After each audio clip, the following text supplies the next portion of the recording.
to the racks every week. Keep craving that rush that you get when you flip to the next page. Life is better when you're living between Wednesdays. Yes, say, got a massive back. What's up, folks? I'm your host, Konrad, on Wednesday Night Reviews, and today I'm joined by Paul Axel about their new book, The Kobald's Claim. Paul, thanks for coming on the show today. Happy to be here, Konrad. Thanks. Yeah, absolutely. So as mentioned, we're here to talk about your new book, The Kobald's Claim. As I always like to start all these interviews, first and foremost, who is Paul Axel? Paul Axel is a very strange man. Scary. No, I'm I live in Chicago. I'm actually a social studies high school teacher by trade. I've been doing that for this is my 6th year doing that, teaching in CPS. But even before I was doing that, I was writing comics shortly after I left grad school. So this is actually, let's see, this would be my 10th year. Yeah, I've been doing this for 10 years. Oh my God, that's depressing. So yeah, I disagree, but okay. Yeah, so I've been writing comics for 10 years. And when I'm not doing that, I'm teaching, being a dad of 2 young, wonderful girls, and just enjoying life. Awesome. Yeah. And as you mentioned, you've been doing comics for quite a while. So what can you tell me about your newest comic, which is currently live on Kickstarter? As of time of recording, it's got 15 days to go. What is The Kobald's Claim? So it's really my love letter to Dungeons and Dragons. I have been playing Dungeons and Dragons on and off, more so on lately, but I've been playing it on and off since I was in, 7th grade. So more than half my life it's been a part of it, which is astounding. So all the way back in 3rd edition, and then I had this core group of friends that D&D didn't bring us together, but it was one of the things that we all did because it just fit our profile so well. Yeah. And we played pretty much all the way through high school, and then kind of in college on and off because we all went our separate ways. And we would try and come back for breaks and summers and play a few sessions here and there, but nothing solid. And we didn't really get back into it until COVID happened. And then, you're able to, just the proliferation of tabletop RPGs in general, but being able to play online. We were able to make that happen, and it's been sort of a regular part. At least every week or every 2 weeks we now play. And so the Kobald's Claim came about partially as a love letter to this game that's been such a part of my life, and partially because when I've been at conventions, people have always been asking me, "Hey, do you have any fantasy comics?" And I'm like, I don't, but I got to fix that, right? So it's really customer demand, and love the game. We're really the Kobald's Claim. And this one surprised me because it went from idea to finished script in 8 hours, which is, I think, my land speed record. Doesn't necessarily mean it's good, but I'm very proud of it. I'm surprised that it, I guess when you've been working with something or playing something that long and the ins and outs of it so well, it just comes naturally. So Yeah. So many questions there now. I guess you know what? Well, it's about a kobold. And if people go out there and check out the Kickstarter page, which there will be links down below, they can see a couple of the starting pages and get sort of a brief synopsis. Where, to my understanding, this kobold is basically I don't know if you call him a miner or a prospector. Yeah, prospector is probably the closest. Yeah. Kobolds typically, they're not like heroes. They're very often fodder for a bigger bad guy. So I guess, why a kobold? What's so special about him, and what's he prospecting for? So I think I partially went with the kobold just because of what we conceive of the kobold to be. It's cannon fodder, right? It's level 1 adventuring. Oh, here's 3 or 4 kobolds to throw at you and build up some XP. But when you for me, when you look at the sort of dynamic of kobold society, if we really want to get in the weeds here, right? It's a clan-based society that's very oriented towards the betterment of the group. It works well together in groups, which is why the more that you have of them, the harder an encounter is. Yeah. But also because I wanted to kind of turn the trope on its head, right? So often we've seen adventurers go through dungeons and go through battles and go through whatever, slaughtering indiscriminately, right? Um, and I'm like, well, let's look at it from the other side, right? Think of it this way, right? If you're in a dungeon and you've been there forever, all of a sudden you've got these, 4 or 5 heavily armed people just traipsing into your house, busting through your stuff. I don't know if we can swear here, but Yeah. okay, then they're busting through your shit, and so of course your natural reaction is to be like, "Hey, get out of my house," and so I kind of wanted to play with that trope a little bit as well. Interesting. I like that. For me personally, it's interesting because fairly recently I've read Nicholas Eames' Bloody Rose story, which is cool fantasy stuff. Not directly related to D&D, but I'm sure as a fan you'd appreciate it. As well as a few other shorter stories I've read where it's starting to look at the implication of like treating any race of characters like orcs or goblins as just evil. It's like that's kind of messed up. And in those stories that I'd read, really dove into it, and like they were getting treated horribly, and people were like, "This is kind of messed up." Yeah. So I like that because it's sort of and that has been an issue in the RPG community lately, to the point where even Wizards has kind of been like, yeah, you know what? We kind of have this history of saying like, oh yeah, all orcs must be evil, or all goblins must be evil, and anyone who's a half orc, has that tendency towards, I'm like, they're like, yeah, maybe assigning features based on race in this day and age is probably not the most acceptable thing to do. Yeah. Yeah. Who'd have thought? Who'd have thunk it, right? No, it's definitely interesting. Now, I also want to ask, before we get into the details of the campaign so people know how to get it, Sure. Did this come along as a result of a character you ran into in a game, or was it just like, you know what, I want to just dive in and have fun? There are some aspects of the story that are definitely inspired by my years of playing. I've been fortunate where actually some of my friends who do play with me have already backed the comic and will receive the comic, and they will just, they'll be reading, and it's going to be that, Leo meme, just the pointing, like, I know this. Yeah.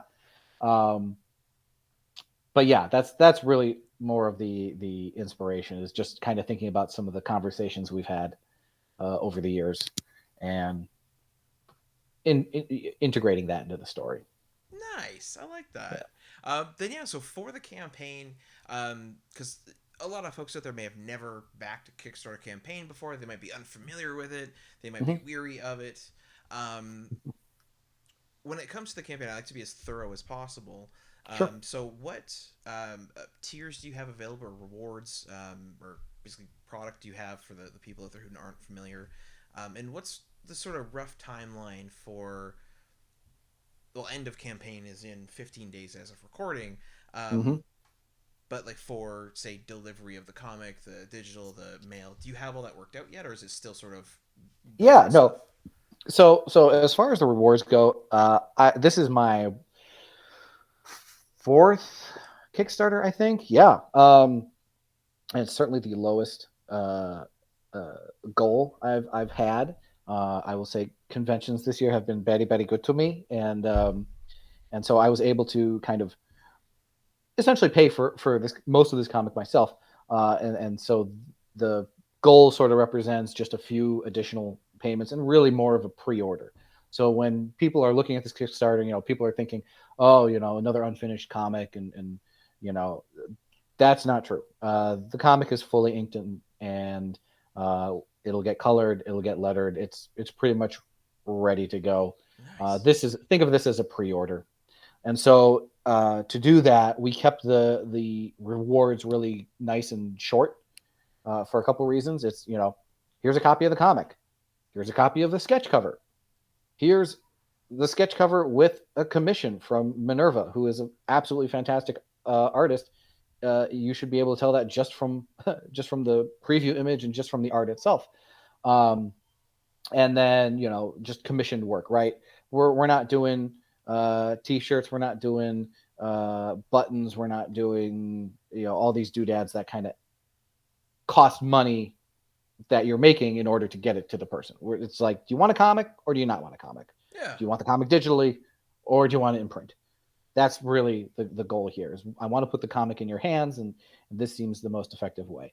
And as far as shipping, bags, boards, and envelopes, that's we order that and it'll be shipped and available. The goal is to have it in time for C2E2 next year, so that's Nice. March. We're shooting for March, and I'm pretty confident we will hit that mark. Barring obviously any unforeseen end of the world circumstances and whatever happens after Tuesday. So, by the way, everybody go vote. Civics teacher, I can't help it. No, that's totally fair. Yep. So yeah, that's really the reward structure is the comic, some artwork. We do have some stretch goals in mind, and I'm not going to give that away right now. Fair enough. Yeah. Well, I mean, it's always a cool surprise to see the stretch goals in there. Yeah. What I did want to mention and sort of draw attention to. So one, or I guess two things about the tiers. One, I appreciated the digital tier is $5 US. So I don't know, $7.50 Canadian or whatever. And then that's just once it's done in email. So beautiful, inexpensive. Someone could just pick this up and go have it, enjoy. Mm-hmm. Me being very clearly a fan of physical media, I'm more of a paper guy. So I appreciate like the stake your claim, which is like the name of the tier, is printed comic and then digital comic, $10 or I don't know, $13-14 Canadian. Again, super great. Like that's cool. And then what I really thought was interesting, for Hit the Motherload, if I'm not mistaken, you're doing it's an 8.5 by 11 black and white commission from Minerva, correct? Yep, that's right. And it's $150, which again, for a commission from an artist, especially when he's doing art this good, and there will be shots up on screen for people to see, it's fantastic. Like you mentioned it earlier where you wanted to go as inexpensive as possible to just basically do this as a pre-order. You kind of hit it out of the park on this one. Like, you've kept it inexpensive for someone who wants to drop a little more money and get something a little bigger. They can, but yeah. Otherwise, like, me being in Canada, I'm willing to bet my $10 comic is going to be like $14 in shipping, and I'm like, yeah, welcome to Canada. But that's the way it is. Yeah, overall, like, appreciate it. I like that. Right, because I'm not doing this to make money, right? I have a perfectly well-paying job, right? Is it great if I make money? Yeah. I mean, but that's really what conventions to me are for, is to get the comic in people's hands and come out a little bit ahead. This is, I want you to read my comic. Here's my comic. You will like this comic. What can I do to get this to you as cheaply as possible, right? And so when you factor in cost of printing, cost of shipping, all that stuff, and making sure that the team gets paid, right? That's the important part. I've always tried to make it like, $5 digital comic. The dirty secret that everybody knows is a $5 digital comic costs me nothing, costs me no printing, costs me time. That's it. So $5 is what you would get, I think, at any digital offering. You go to Amazon, you go to Comixology, right? It's around $5. I mean, depending on the comic, I've seen them go higher too. Yeah. I should go higher. Okay. I mean, if you want to. One thing I do also, maybe sometimes people don't think about it because it's a digital comic, right? Some people I've heard have the argument, but then you don't get the book, and I'm like, true, but if you get just a digital, you don't have to wait for shipping either. The moment it is done, boom, email, boop, here's your comic. Mm-hmm. And some people, like, I have an iPad, I have a really big screen phone or on my phone. So yeah, I like that. Yeah. I did want to ask, so I guess couple more questions coming to mind, but I wanted to touch on Minerva's art. So I'm 31. that age range. Mm-hmm. I grew up, watching Dragon Ball Z, Sailor Moon, Gundam Yep. Wing, all that stuff. So I was like entrenched in anime at that time when I was between 8 and 12 or whatever. So the Yep. style very much so hit because Minerva draws in that kind of 90s anime manga style. Mm-hmm. What drew you to that style for the story, or is this you've worked with Minerva before and you were like, Minerva, I have more work for you. Come here. This is so this is more of a, I feel that her style fit the story, right? The sort of attitude and feel that I was going for in the Kobald's claim fit her work, but also I really wanted to work with Minerva. She's Chicago local, so she's also nearby. Oh, cool. We met a few cons ago at Fan Expo. We'd kind of chatted with each other over Twitter because, again, we're in the same area. We have obviously a shared interest. And then I finally introduced myself to her there.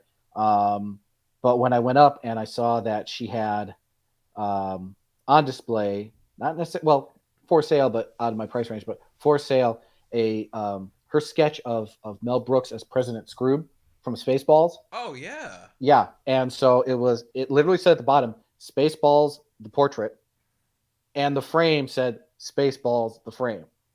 Right. And I said, okay, she gets it.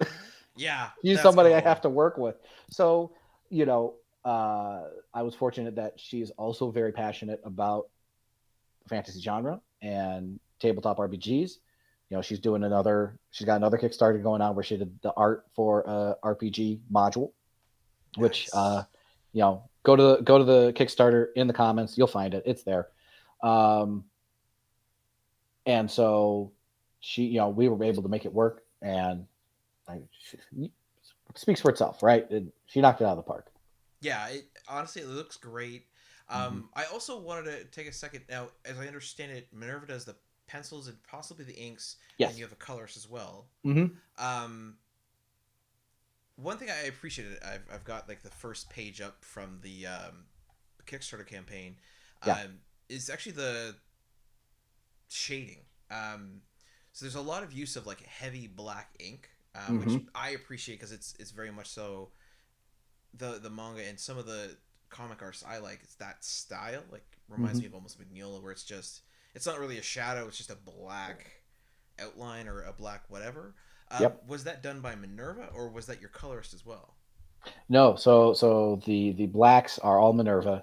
She has this really great sense of negative space, and shading in that way. And then Linda Campbell, also Canadian.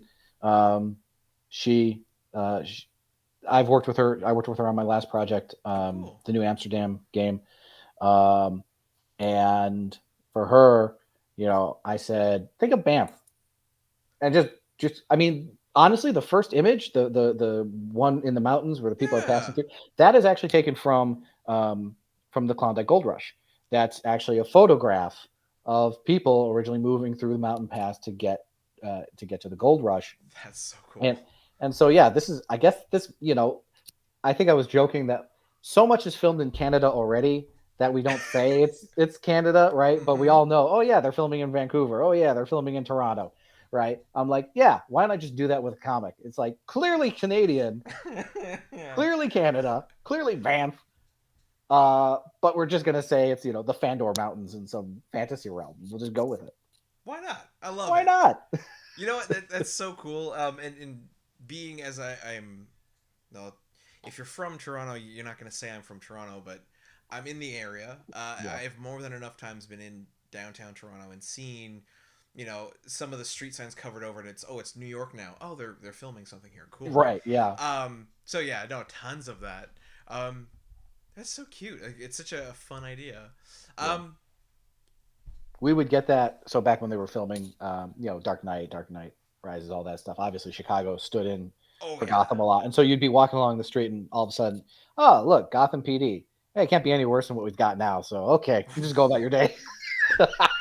Jeez. I have opinions, Conrad. I have strong opinions. I would hope so. Yeah. As an educator, as someone who is educated should be, I would think you should have some strong opinions and Oh be, yes. you know, world weary. So I did want to ask about your other work then. So you've Sure. clearly made a comic. Mhm. Actually, really quick, this is Yeah. a one-shot comic, correct? This is it. Yeah. Yep.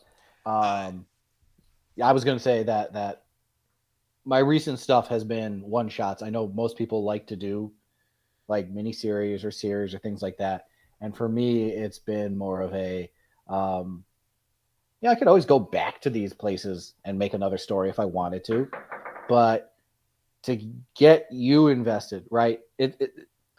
For a big publisher or somebody with a publishing contract to do a series is it's hard work, but it can be done and it's done all the time and it's regular. With an indie comic, you could be waiting a long time yep. for the second issue or the third issue. I would much rather you have like here's the story right here in this comic form. If you like it, I got other stuff. If you don't, it was a comic. Cool. Yeah, Yeah. exactly. You know what? I highly appreciate that because a lot of the people that I've interviewed lately and just in general when I've been looking at Kickstarters that are comics, yeah, they're all like, oh, this is the third issue, or this is, here's the collection of the Mm-hmm. series, or, we're finishing this off or whatever. And from an appeal perspective, right, for someone who's seeing this and going, oh, I could maybe get that, Mm-hmm. especially at the price you set it, I appreciate it being a one shot because it's here's my $5. I'll get my comic. I'll read it. I'll get a D&D kick out of it and happy, right? It's not potentially the next one's next year because Mm-hmm. I've seen them do that where it's one per year or even further depending on work, life, social, Yep. COVID, all that stuff. Yep. Um, so yeah, I just good choice, and I hope the people out there can appreciate that. Yeah, it's just one and done, simple, clean, enjoyable. Yeah. Thank you. I mean, yeah.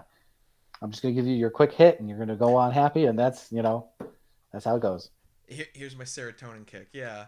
Yep. Uh, can you tell me then about the Kobald? I again in my encounters in D&D, kobolds typically just try and kill me really quick. Sure. This little one looks rather cute, little scaly, but Mm-hmm. somehow wise, and I'm loving the hat.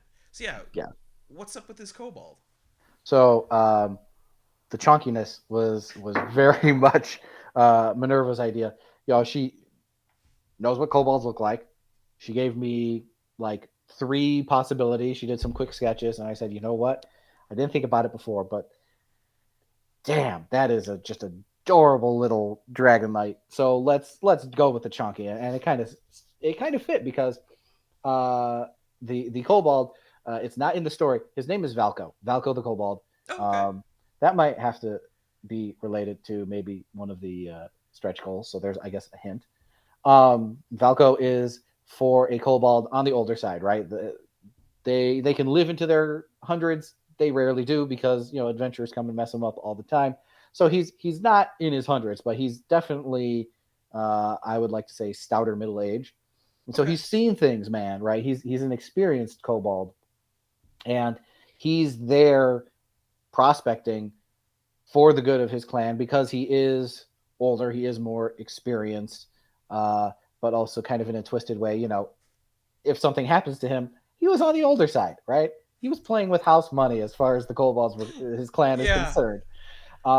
But that longevity and that wisdom also kind of makes him very dangerous, and that's really you see hints of it. I think in the first preview pages, I crank it up pretty significantly uh, in the rest of the book. Nice. Actually, talking about the book, I haven't asked yet. Is Yeah, it like a standard 24-page comic? Is it 30 pages? How big is the book? I think I did. I think we clocked in at 20 pages. Nice. Yeah, so you go to a comic book shop. Most comic books are 20-page fare, maybe even less now with advertisements. Yeah. Um, I have no ads except in like the back, for the printer. Um, Totally fair to do. Absolutely. And then but no, you get 20 pages of story. Beauty. And Yeah. yeah, I love it. There's the cute little what appears to be baby Kobald here I've got up on the screen, which I will put up for people. And yeah, just I want to read this story. It looks really fun. Thank you. When it comes to basically like how you mentioned it earlier, where Minerva is from Chicago as well. Your colorist is Canadian out in Vancouver way, as I understand it, correct? And then you have a letterer who, from what I understand, has worked on a vast number of projects for everyone from DC, Image, smaller companies. How did you meet all these people? Is it all con connections? Is it the Making Comics subreddit? So Minerva was, as I said, kind of connected on Twitter, met during cons. Again, since we're from the same area, we work in the same circles, so they're people that, we have mutual friends. Linda, again, she was the colorist on our last project, and she was actually the recommendation of our artist, Jimmy Kutsai, for New Amsterdam game, and I absolutely loved her stuff. If you haven't seen New Amsterdam game, which is, just go to my Kickstarter profile. It's there. It is absolutely gorgeous. It's totally different than Kobald's Claim. Standard superhero, revolutionary, American Revolution kind of fare. Oh, okay. And it's, her work was so dynamic because we're mostly doing stuff at night, and so she's got to work in a very dark palette, but it's got to be discernible. You have to know what's going on, right? Yeah, exactly. And so I said, you know what, I really want to work with her again, and so let's see if she would be willing to do it. And she was. And then Justin, his resume is a mile long and a mile thick, and he we kind of met up at the right time, right? He was just sort of getting started, and I was just sort of getting started, and so he's become, even though he's been doing, his portfolio's got everybody and everyone in it. I've been fortunate enough to consider him a friend, and can always kind of go to him and say, hey, are you able to do this?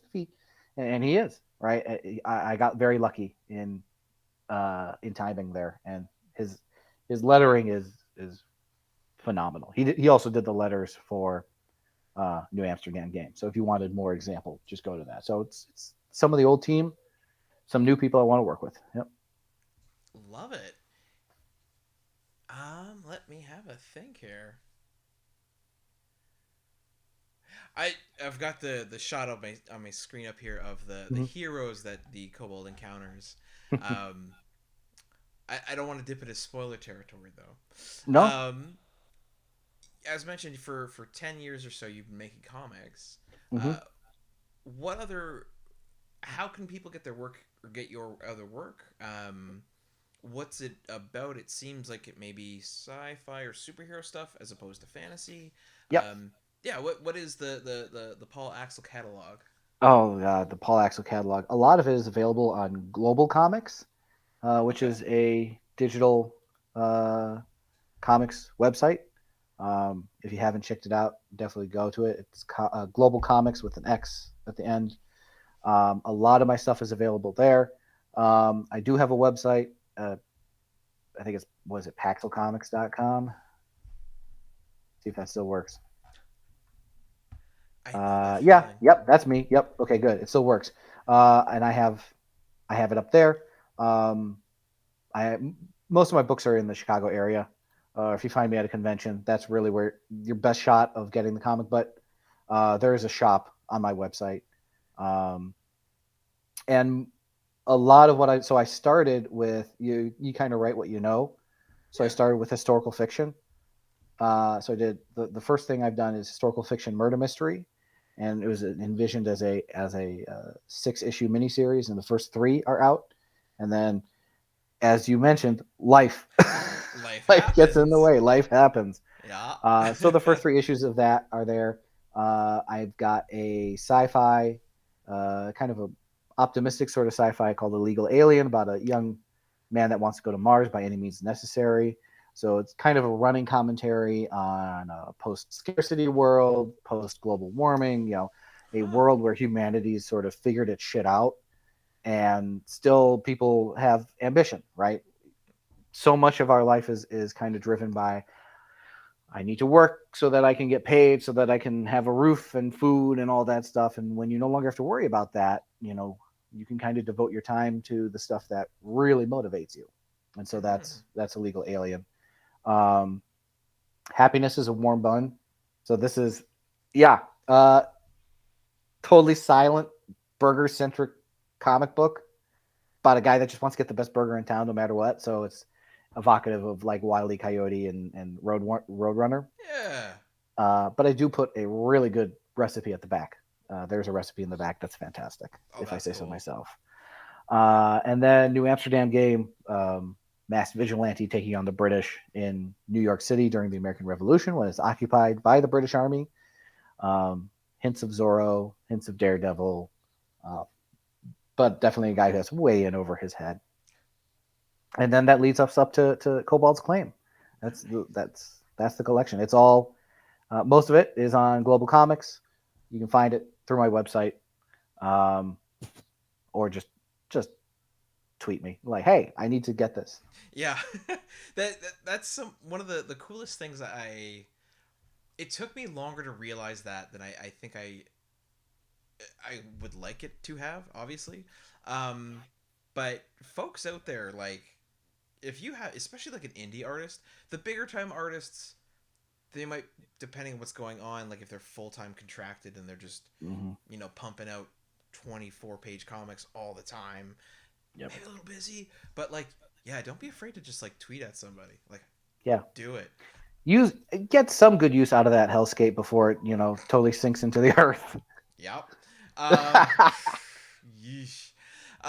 Then you know what, Paul? Actually, a good question I like to ask, and because I've had a few educators on, as an educator, or what grade levels or age levels, I should say, do you teach? I teach predominantly 11th and 12th, so that would be your 16 through 18-year-olds. So your upperclassmen, your upper halves. I don't know what they call them in Canada, but that's same thing. Yeah, grade 11, 12s. Grade 11, 12, we don't break it down like junior, senior, sophomore, and all that. It's just grade 11, 12. Grade 11, 12. There you go. Yep. Yeah. So when you're writing, are you gearing the content structure, the level of censorship or not, or whatever, to that age bracket, whether it's conscious or not, or are you just like, screw it, I want to write this story because I want to tell the story? I think I lean more towards that second part. Like, I want to tell the story. There are times that I think about, like, how graphic do I want it, right? And so the Kobald's Claim, there's definitely going to be violence. A lot of it is not shown directly in the comic itself, right? In the panels. You see the hints of it, you see the aftermath of it to some extent. So, but for me, it was just like, you know what? The actual act of the violence itself was not the focus for the story, right? It didn't lend itself to the storytelling in any way. In the in New Amsterdam game, there's a shot of a guy getting his face slammed into a wall. I needed to show that because it's part of the story, right? I don't need to see in this story what happens when adventurer number 2 does, right? Yep. So for me, it's about, what's the story I want to tell, right? What most effectively conveys the message I'm trying to get across. If it works for younger audiences, that's great, right? I think anyone of any age could pick up Happiness is a Warm Bun, right? Because it's funny, it's not violent, and there's no words, not a lot of words.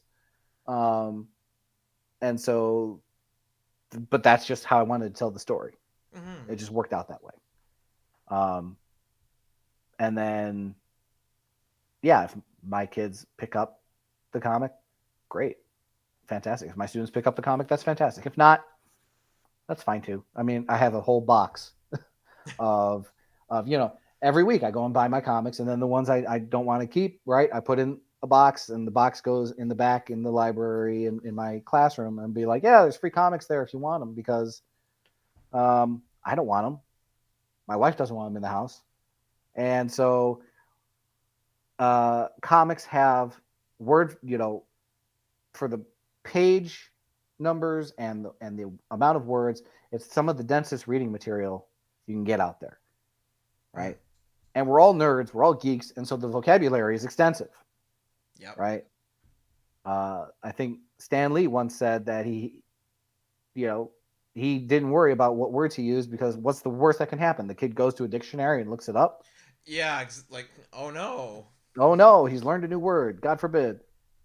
And so I've got no problem with them reading comic books. I just want them reading. Go teach. And yeah, and they love it. Kids go back there and start grabbing like stacks. I'm like, guys, you got to leave some for other people. You got to spread the wealth. So I got to refill that box in a few days. But yeah, that's my view. That's awesome. No, you know what? One kudos. Like, I've mentioned it with people before. I truly do believe, and I'm sure maybe you share my opinion, or perhaps you don't. But I do believe comics are probably one of the best storytelling mediums.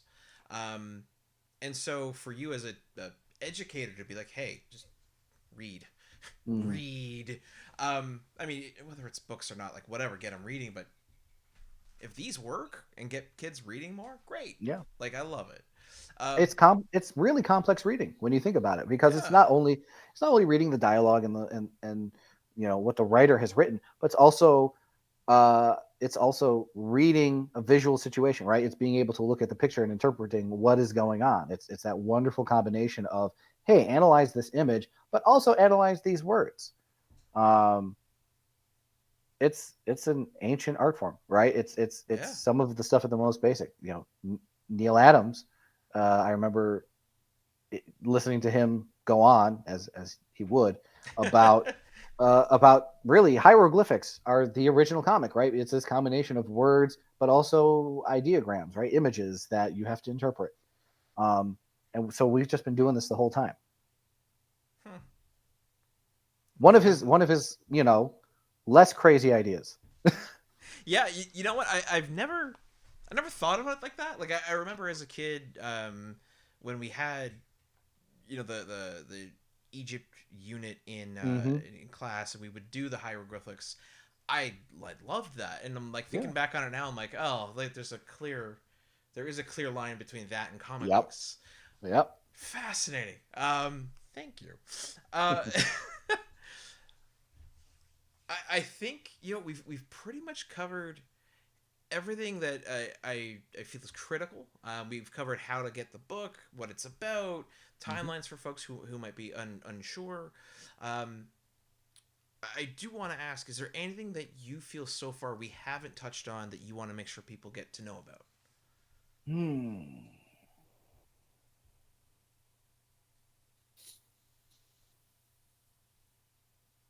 Not that I can think of. I mean, I always welcome more questions about Kobald's claim. This is like obviously a story I'm really passionate about, really proud of. It's on Kickstarter now, and I hope just people go to it. We've actually as of recording, we've rounded the 50% mark. Yep. Like this book will happen if that is people's concern.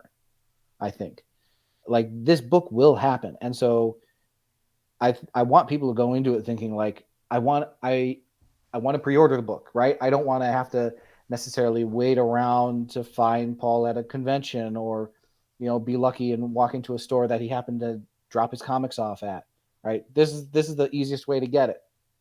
It's the easiest way for me to get it to you, rather than I'd rather order them all in bulk than order them one at a time. Oh, absolutely. Yeah. And yeah, actually on that, in I'm not sure what the U.S. target is because being in Canada doesn't give you that figure. But your pledge goal in Canada is $2,022, and you're at 1,127, which my math is not that good, but you're $100 over half, which is fantastic. Yeah, we're shooting for 1,500 US. There you go. Perfect. There you go. That's a nice round number. Yeah. And yeah, definitely like based on what I'm seeing, I'm sure you'll get it. I would be shocked if you didn't get it. Because yeah, the art among all else will just draw people in, and from the sounds of it, it's definitely going to be an interesting story. I thought it was going to be from this like just the images of it and the description, kind of cutesier, like a cute, fun, haha. Now that we've talked about it, I'm like, no, this sounds like a little dark.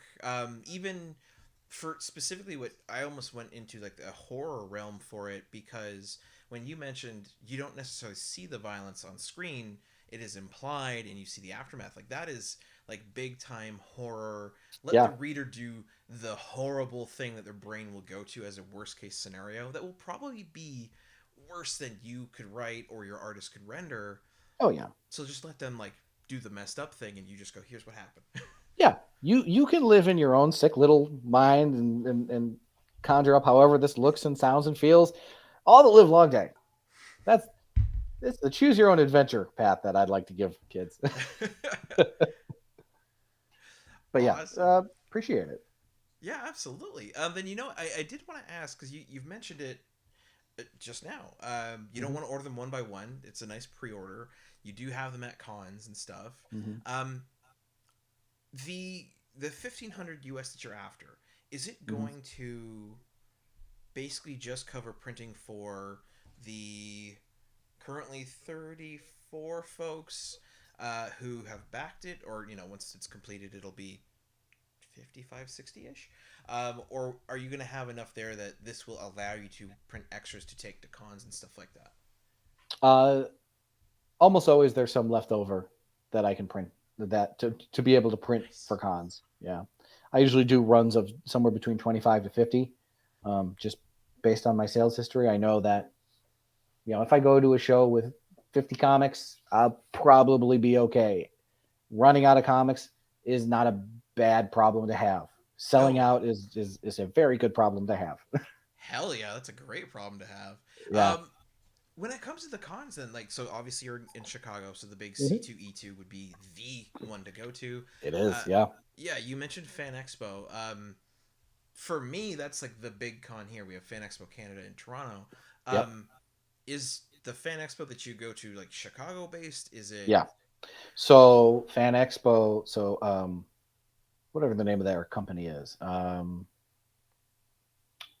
Whatever. I don't know.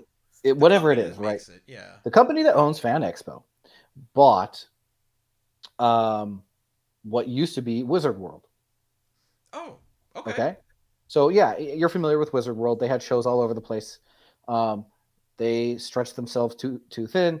COVID came in, slapped them down. That was the end of Wizard World. It's fine. Ask any indie comic guy what they think of Wizard World, and it's a real mixed bag. It's a real mixed bag. So Fan Expo came in. They bought Wizard World, closed the smaller shows. One of the ones they kept was Wizard World Chicago, which was the original Chicago comic convention, and then eventually was bought by Wizard World, et cetera, et cetera. So now it's Fan Expo Chicago, which is actually just outside of Chicago in Rosemont, where the airport is. It's a great big facility. It's a great big facility. And so actually, like this last Fan Expo that we did was technically the 50th Chicago Comic Convention. It was kind of a big deal. So I did that one, just kind of test it out, see how it was. It's okay. I had a good time. It was funny because the way that it was set up in Artist Alley was kind of like in an L shape. And you wouldn't really know about that bottom part unless you were specifically looking for somebody. But that bottom part where I look across the aisle, and that is where all the named pros are sitting. I'm like, oh, there's Daniel Warren Johnson. Jeez. Oh, there's there's Greg Capullo. He's sitting there. He would always get a giant crowd no matter what. Oh, Jeff Johns is over there. But no, unless people were specifically there for a huge signing and people knew about it and were being directed by con staff, quiet. It was quiet. Yeah, interesting. Okay. I mean, still did okay at the show, but it was funny that was where we were all kind of bunched in the back there. But yeah, I'm still thinking about whether or not to do Fan Expo again this year. C2E2 is my home show. Finally made it into Artist Alley. It's a judged show. It's a curated show. So you have to apply, and they look at your stuff, and if you're a good fit, then they'll invite you to be in Artist Alley. And I finally got in after I don't know how many years. I finally got into Artist Alley. Split my table with a very close friend of mine, and then next to us was another table friend of ours. So we were all kind of like the same area together, which was great. I love C2E2. The guys who run it are fantastic. They take care of us. Honestly, Fan Expo Canada is very high on my list. I'd love to be able to do it someday. Maybe when I have more free time, more freedom, and I'm a little more secured. But from Chicago to Toronto is not a long ways. It's drivable. It is. I actually, for folks who may actually from my neck of the woods want to go to yours and check out C2E2, I went to, and this is a number of years ago, mind you, I went to the Chicago Blues Festival. Nice. Yeah, very cool time.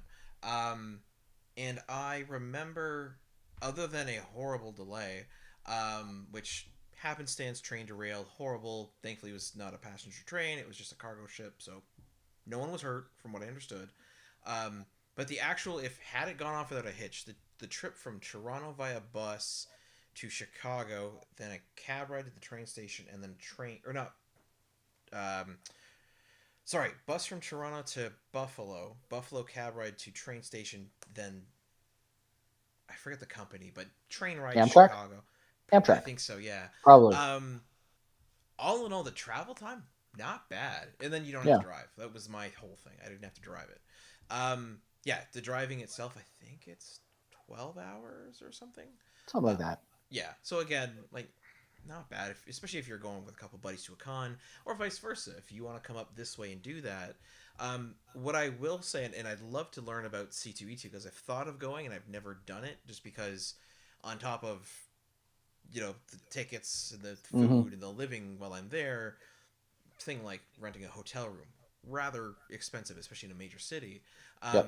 Which is kind of the same thing with Toronto here. Like, I live here, so it's easy to get a train. In Toronto's, in Fan Expo Canada, right, the big one, what they often do, and I'll bring up a picture of the last year's map, but for you and me, they have this huge section for comics where what they do is they take a big chunk, which is Artist's Alley, but it's everything, right? Like, people who do handcrafted bead art, wood burning, drawing, sketching of just fan stuff, like anime characters, manga characters, whatever, right? They get this big chunk, and you can often snake through it.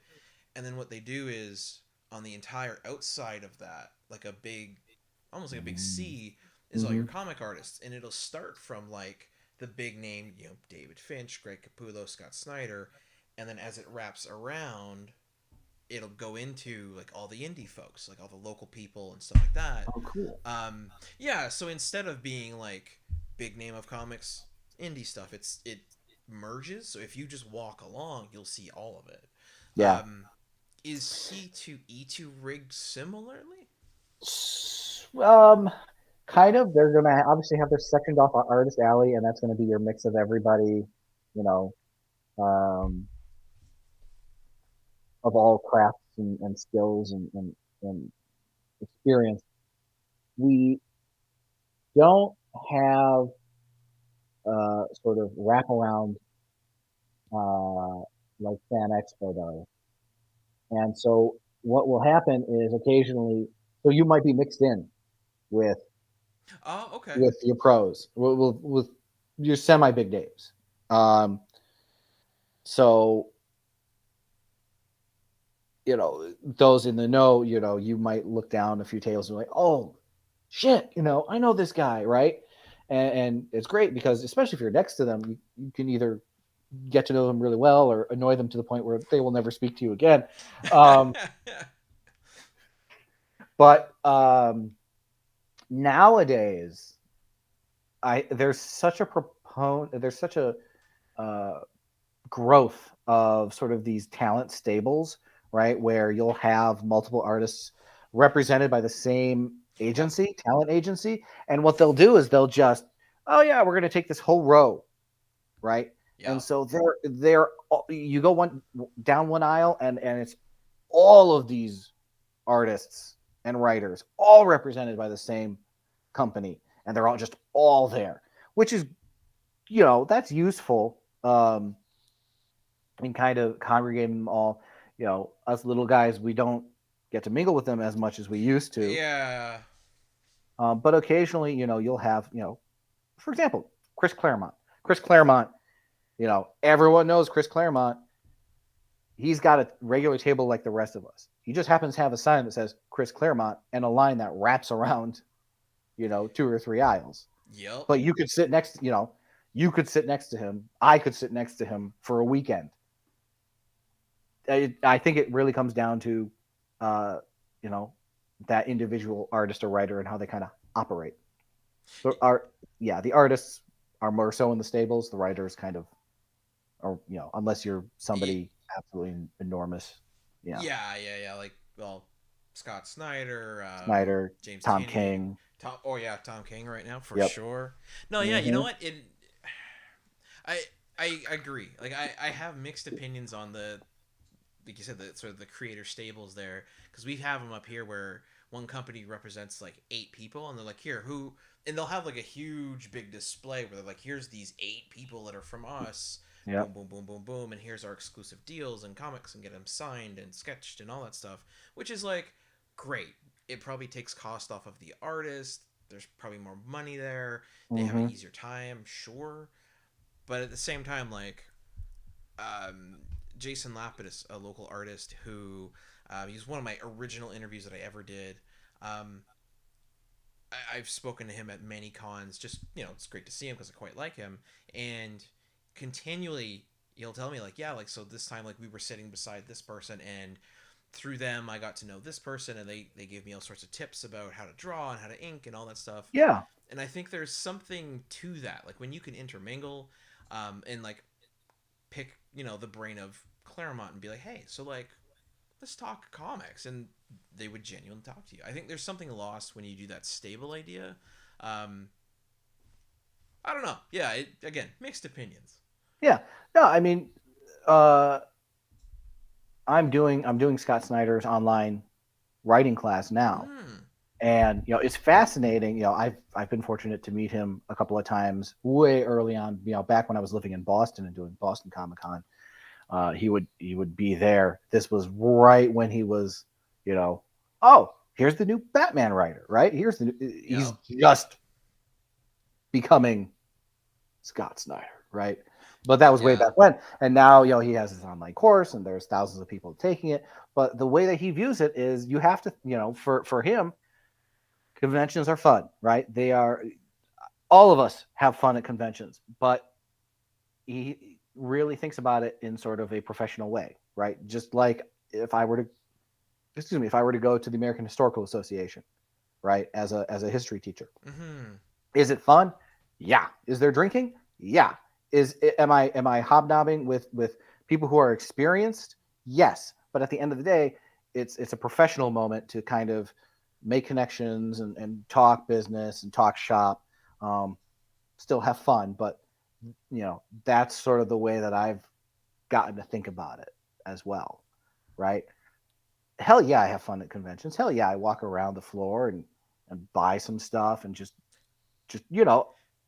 like any other con goer, right? Yeah. But also at the end of the day, you paid $75 to get into the door for the weekend or for the day or whatever it might be. I paid $300 to $400 to have this table, and I need to make that back. I'm there to sell comics. I'm there to make new friends and make new fans and get people interested in what I do. But if you talk to most people who have a table, it's business, it's professional, right? Oh, yeah. That's just a total aside, I think. No, it's the one thing that I think people who like to go to cons because like, oh my god, I get to go get my comics signed. Like, oh, I get to go meet this artist. Like, oh my god, my favorite actor is here. Let me buy some really cool nerdy stuff and enjoy, right?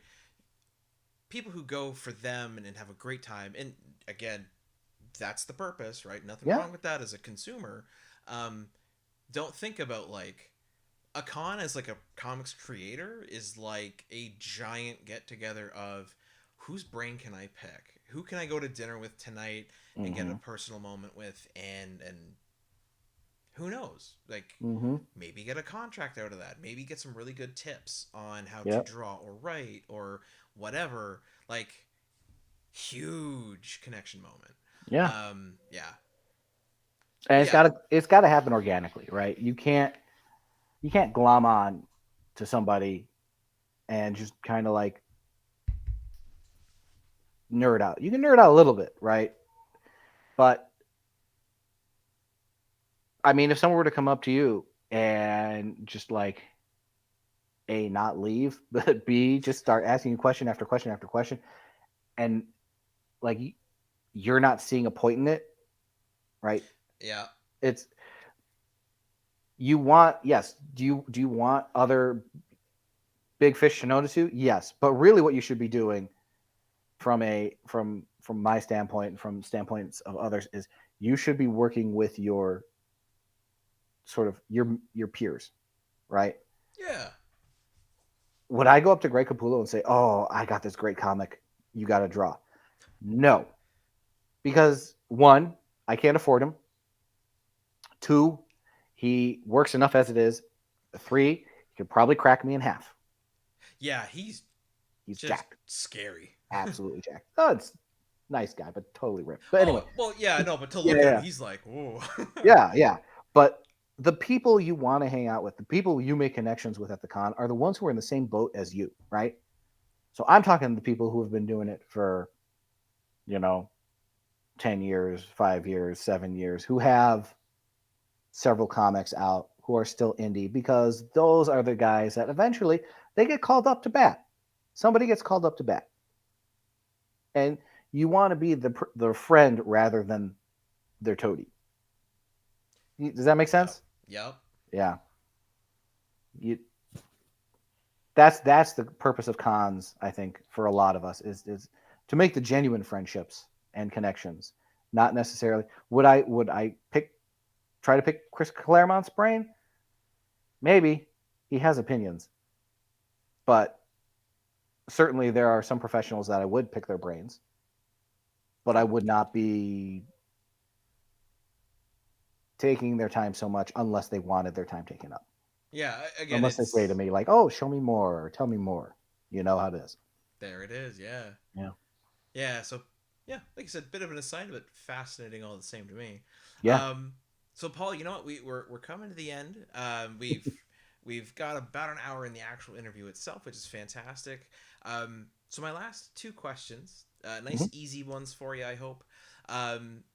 We've talked about buying stuff at cons, so I do like to ask people who make comics often are readers themselves. They collect maybe figures, old comics, make stuff of their own. For you, what is like the centerpiece of your proverbial collection? If I was like, Paul, show me the thing that will summarize everything that you've gotten, and what's your cool thing for you? What is that thing? So comics wise, I do collect a few. It is not my primary focus. It is not my primary collection. I would say the crown of that jewel of that comic collection is Captain America 117. Right, it's the premiere of the Falcon. Yeah. And I bought that for myself as a birthday present. 12, 13-ish years ago, back when I was in college, just, back into comics.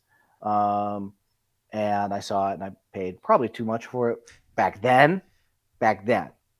But since, the rise of the MCU and everything that has happened, I probably got it for a steal. But that is, that's the crown jewel of the comic collection.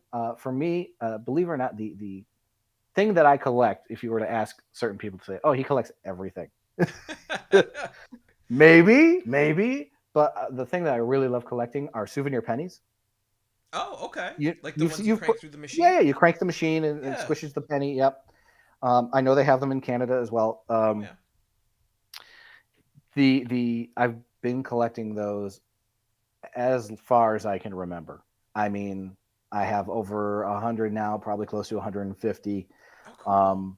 The crown jewel of that one is from Chicago, from the Columbian Exposition of 1893, because it is the first pressed penny.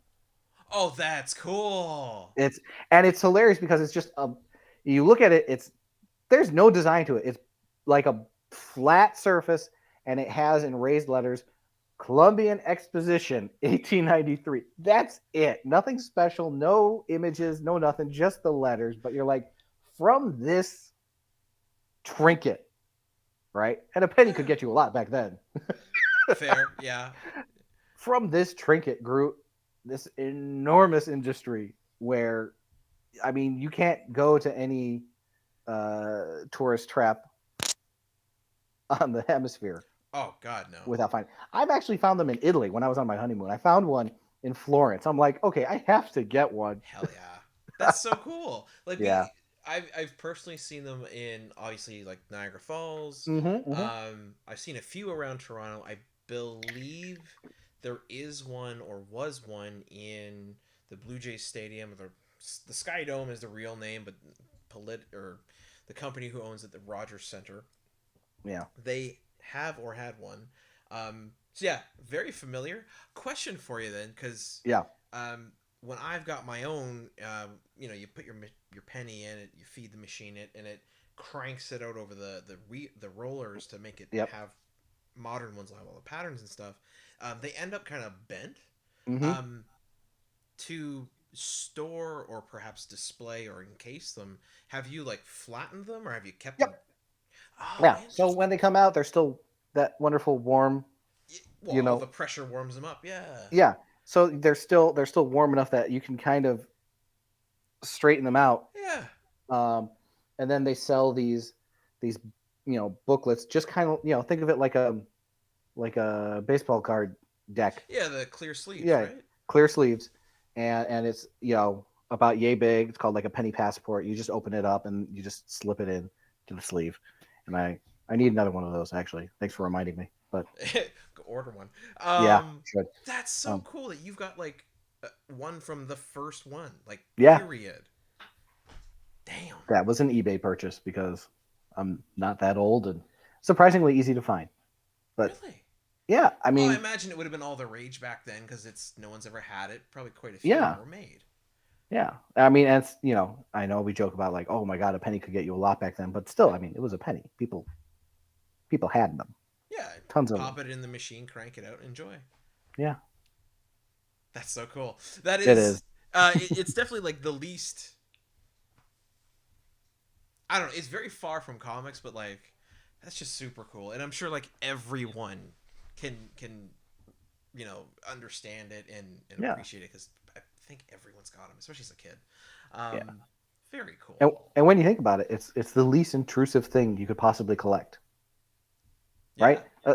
This is it. This is the collection. Fits in a drawer. Not even a whole drawer, just part of a drawer. That's it. Yeah. Yeah. Damn. I mean, books. Yeah, there you go. I mean, comics. It's a lot of space. Gorgeous collection. Yeah. But no, that's good for you, Paul. That's a cool thing to collect. Thank you. If we ever get to meet, if you ever come up this way or I'm up down that way, if I can find the ones I have, I'll gladly give them to you. You may already have them, but gladly. Well, remains to be seen, but I appreciate it. Yeah. Then you know what? Yeah, my last question to you, simply, what do you want your fans to know?